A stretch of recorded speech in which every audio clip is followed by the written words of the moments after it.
as you see, that was ugly. But when you're trying to play some guys that hadn't played in a while, get them acclimated a little bit, get their feet wet, that's what it's going to look like a little bit. We rested Angelo an extra day just to have him ready for this trip that we're about to take. But it's going to be a while. We got some guys that can do some things. I thought that Markel Willis, under the circumstances of being out all year long for the most part, looked pretty good. But we got to get something from Lionel Gaines.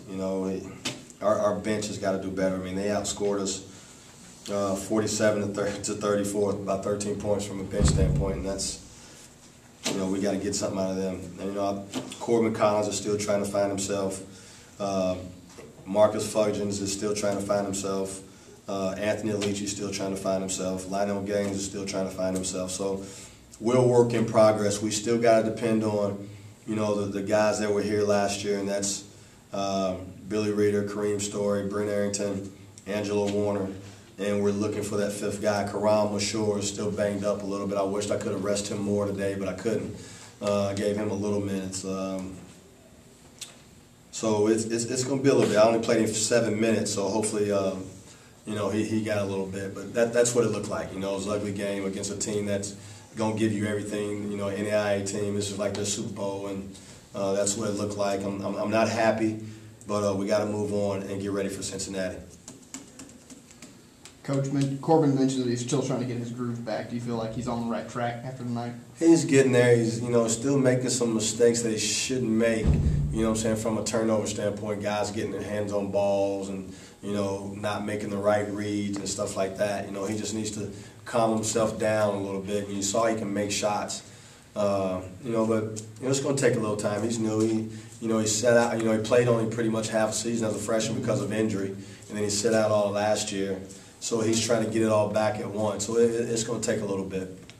Any worry that the team might be playing down to the level of their opponent? That was a lot. A lot had to do with it, and that's why I'm highly upset, because you got to stay consistent. And we didn't do that today. We really weren't ready to play at the beginning of the game. You saw when we wanted to put it on, and we put it on in spurts, and then I sub again and playing, younger guys and new guys, and they just didn't step up and sustain. How much do you think the pace of the game kind of corrupted what you tried to do?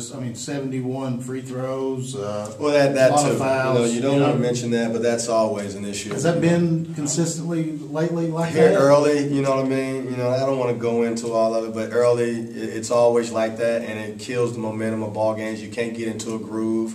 You saw when they didn't call and we were rushing them and stuff like that, that's when we were turning them over. But then, as the whistle blows, it stops your flow.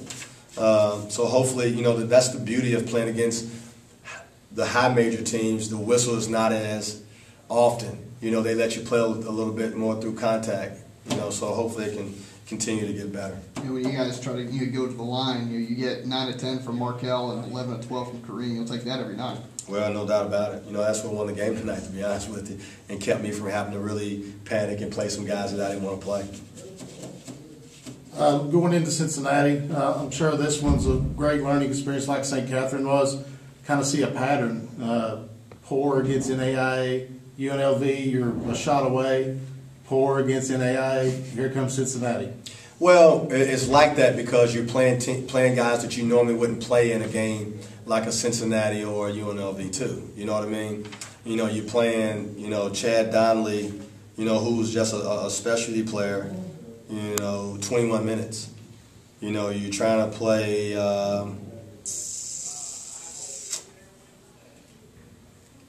Lionel Gaines 15 minutes. You don't play Angelo Warner at all. You play Karam Mashore 7 minutes. So, you play Brent Arrington only 19 minutes.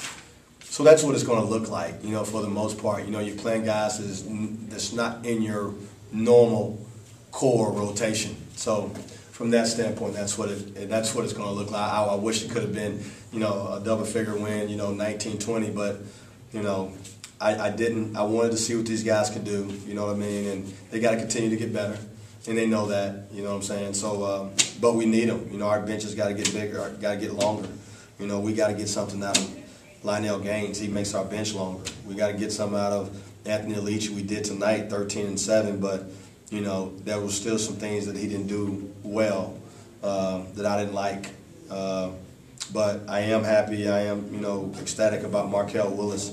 You guys can see how athletic he is, and he hadn't even hit his stride yet, you know, but he knows how to play, knows how to get in the gaps, and he knows how to attack, and he makes shots. So, you know, Miguel Descent is still young, trying to figure it out a little bit. So he's going to, you know, but hopefully we need Corbin to come in now. Corbin's got to come in and solidify and give us, you know, some solid minutes when he comes in the game. As you mentioned, you gave Angel the night off tonight. Is that something you might want to do again later this season? I don't know. We'll see. You know what I mean? May not sit him the whole game, but rest him when I can.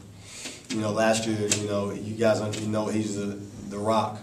And, you know, he just had nothing left at the end of the year, and I don't want that to be the case this year. But he'll be ready to go Wednesday. No doubt about it. Anything else? All right. Thank you, Sean. Congratulations.